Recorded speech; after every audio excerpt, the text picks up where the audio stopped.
interviewing another Trippy Fest artist, Jikoa. How are you today? I'm feeling good, excited to be here on the call, and looking forward to performing at Trippy Fest and letting everybody know what I'm bringing to the table. I'm glad. So let us know who you where you come from. And where did you come? Absolutely. Yeah. So my name is Jikoa. I'm from New Orleans, Louisiana, originally, NOLA. And by the way, we say New Orleans. I need to take a poll with people because I've been hearing people say like New Orleans or like, oh, you from Nolans? I'm like, I ain't never met nobody say Nolans where I'm from. It's like we from New Orleans. So just want to throw that out there. Maybe if you disagree with me, put it in the comments or something. But I ain't never heard nobody say Nolans. It's New Orleans. I ain't never said that in my life. But yeah, coming from New Orleans, living in Vegas, holding it down, been out here for a minute, but excited to get this thing going.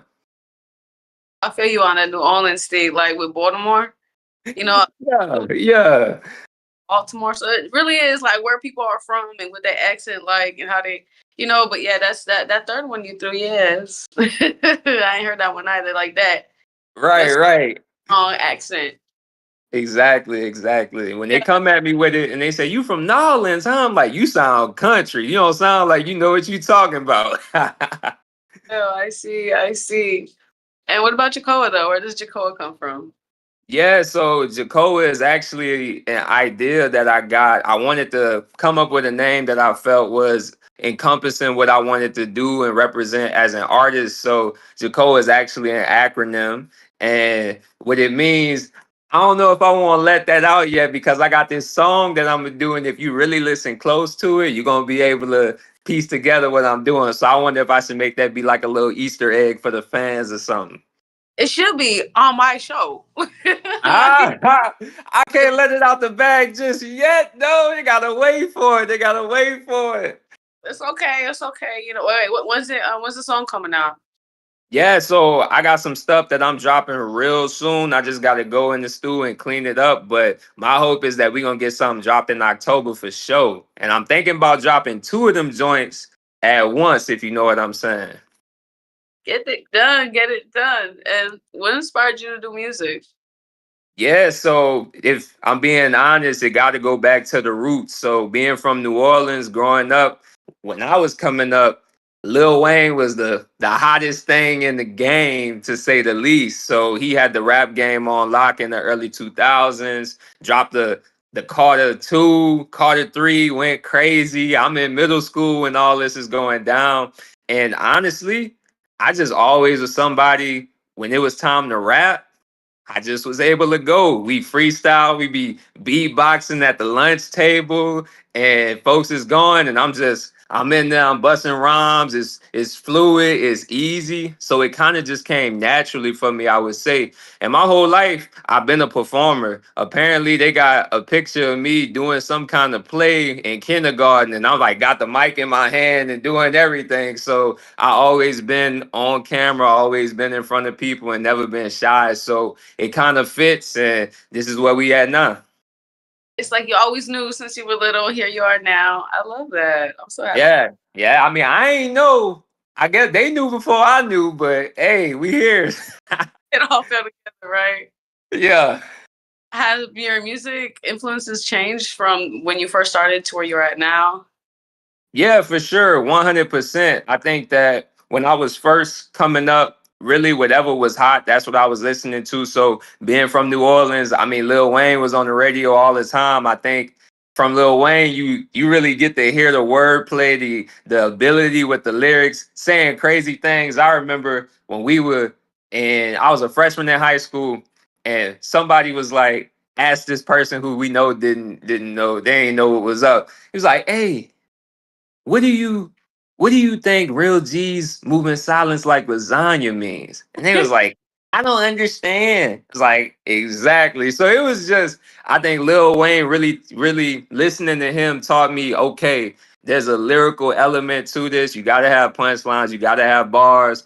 And that was very foundational. But I'm also from the South. So you got Wayne, trap music was real hot when I was coming up, like the Gucci Manes, the Waka Flockas, all of that was real inspirational, I say at that time. But since then, I've matured, I've grown up a little bit, I'd say, and I love the hype stuff, but as have grown as a man, I've grown to really appreciate a lot of music with more depth to it. So I'm really interested in stuff that's gonna give me a wide range of emotion. I want to be able to turn up, but I also want to be able to slow down, think about what you're saying, digest that, and apply that to my life. So that's kind of where I'm at right now. I listen to a bunch of everything. I've been listening to some.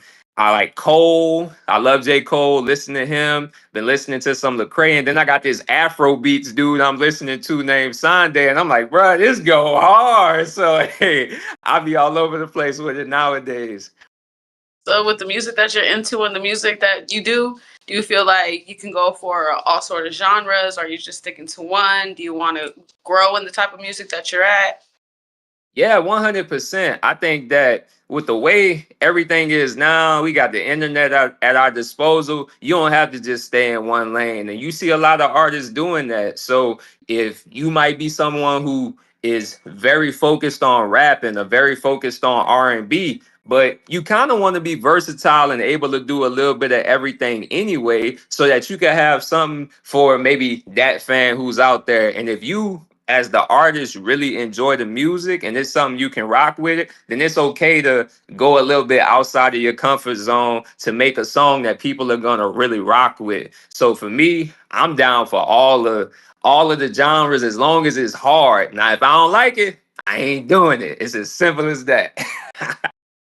And what genre do you feel you had a little difficulty in the beginning, and it actually came out to be like something like, yo, I really did that. Yeah, I would say honestly, the difficult genre would probably be on the R&B side, because I mean I was like in choir, back in the day, the little choir. I wasn't doing, I wasn't the first tenor or nothing like that, but I'm in the back doing my little melody things. But it's like that the R&B, I feel like you really got to get in your pocket for that, because it's not just about singing with all of the power. You got to have that control and that smoothness with the voice. You got to know when to press in and when to take it off. So that's a challenge, but when you do it right, it turned out real good. I can't lie. That's what's up. That's what's up. And have you looked at the whole two waves of the Trippy Fest? Is there any artists you would like to collab with? Anything you think? Yo, yeah, no, that's a great question. I saw some folks on the first wave. I think for me, I really gotta go and get into some of the content and see what they putting out. I feel like when we get there though, and everybody get to talking and shaking hands and bumping elbows, I'm sure the collaborations is gonna go crazy. And I'm really excited about that, especially when I get to lock in, meet with people face to face, all of that. That's where I think the magic really happens. And you see people perform, you see that energy, and you go, oh, okay, we could do something together. So I'm excited about that. I love working with different artists, meeting a bunch of artists, because you gotta have a little. It takes something to be an artist, to go and put your effort into this music, put it out there for the world to judge. They might hate it, they might love it, but you still doing it because you love it and it's authentic to you. So I think being around people who come in with that same energy and have that same passion, that fire is gonna burn for real. It really is. It really is. It's going to be a whole lot of artists. So I'm excited to see what Yeah, kind the of. lineup is crazy. Y'all was like, yo, it's so many folks. It's about to be Yeah, nuts. it is going to be something major for sure. For sure. Now, is there any like record labels you'd want to consider? Do you want to be a solo artist? How do you feel about all that? Yeah, I mean, I'm on my solo dolo right now, but I'm not necessarily rejecting anybody who interested in coming with something. I feel that the main thing I'm concerned with, especially at this point in my life, is just making sure I'm being authentic, I'm being honest and transparent with the type of music that I want to make. And if folks is rocking with that, cool. And if they ain't with that vision, then I got to keep it stepping. That's just kind of what I'm on right now. Is I've done the music thing before, and I've done it in a way that I'm not necessarily proud of. Looking back on it now, I grew from it, but now I'm just on some a. I gotta do it in a way that I could be proud of, that I can accept moving forward. And because of that, if it's for me, it's for me, and if it ain't, it ain't. That's where I'm at with it right now. I feel like a lot of artists are going that route. And honestly, I'm pretty happy for that. You know what I'm saying? Really sticking up for yourself and not letting anything stop you from where you need to be without someone being right on you, like what you need to do and what you don't and whatnot. So, Exactly, because I gotta sleep at night. You know what I'm saying? Like, if I can't go to sleep, if I can't sleep with peace, then there's something wrong. So I gotta make sure that all of that stuff is on point. And I think that, like you said, artists taking that route, controlling the content, controlling the narrative, all of that stuff is important. And we in a world nowadays where these fans just want to connect with you, the real you, the ups, the downs, the good, the bad, and the ugly. So I feel that we are in a time where we could give that to them, and that authenticity is what people want. Because at the end of the day, we all human. right. And at the end of the day, it's about the fans, not the labels. you know, Yeah, right. getting somewhere, you're doing something instead of feeling like you owe somebody something. Right. Nah, 100%. If we ain't got fans, we ain't got labels. So we got to start with the people who make everything happen anyway. Yeah. So have you even had like an awkward moment, a funny moment with the fan where you were like, oh, you know what, like this music stuff is getting real? Yeah. Nah, I had a situation. I was performing one time, and this is back when I was in college, and it was nuts. So I'm out there, I'm performing, I'm doing my thing. Like I'm spitting, I'm doing it. And we in this amphitheater, so it's this big old concrete stage, if you will. And I'm in the middle of performing, and I kid you not, this was not planned. I don't even know who this girl is. She walks up on the stage as I'm rapping. She drops down and does a split. I'm like, yo. And then she just doing her thing. And I'm over here like, I gotta keep rapping. I can't forget my lyrics. You know what I'm saying? She was out there. She dropped down, did a split. Everybody went crazy. I kept rapping. I ain't mess up the song. I was focused. I was locked in. But when I finished, I was like, she really came on here and did a split? What is going on, bruh? So yeah, it was nuts, yo. That was probably the craziest moment that I can think about. I ain't never experienced nothing like that. Ooh, it's probably gonna happen again though. You know that, right? Hey, At least hey, you know what I'm saying? You did not stop. nah, you gotta stay focused. You gotta be a professional. So if things go crazy, you got a job to do. You gotta keep performing and stay locked in. So I was able to stay locked in. She did her thing. She was safe. She didn't hurt herself. So that's good. Cause sometimes you go down to a split, you might not be able to come back up without help. So she was good. We was good. We finished the performance and everything was solid. That's funny. That's something you're never gonna forget, I'm sure of. No, absolutely not. I'll probably tell my grandkids about that one day, and I ain't even got kids right now. He said, not right now. And yeah, musical guilty pleasures. Yo, Let's I talk ain't about even gonna, I ain't even gonna lie to you. So this is what I learned about myself. Every time I dated a girl back then, I realized whatever their musical taste was, start to, start listening to that music a little bit too. So don't judge a brother. But I dated this girl one time, and she was a Swifty, yo. She was a Swift. Swifty. Hey, shout out to Travis and Taylor. Love is great. She was a Swifty. So I start talking to her. We start dating. So I buy the 1989 Taylor Swift album, so that cause she like her. So I'm like, hey, you like her, I like her. It's all good. We got stuff in common. Oh, Let's y'all like hey, hey. So I buy this album, and then we in the car, we riding and all that. By the time, before I know it, I done memorized the whole album. I know 1989 by heart, yo. Like Wildest Dreams, Bad Blood, all of that stuff. I know all of these joints, and it's crazy. So where I work, sometimes when you walk outside, you'll hear they be having music on the speakers, outside and whatnot. And I was walking through, and I heard Wildest Dreams come on. I was like, and I started singing it. I said, I can't stop singing it. What's going on? Oh my goodness. So are you still with Swifty though?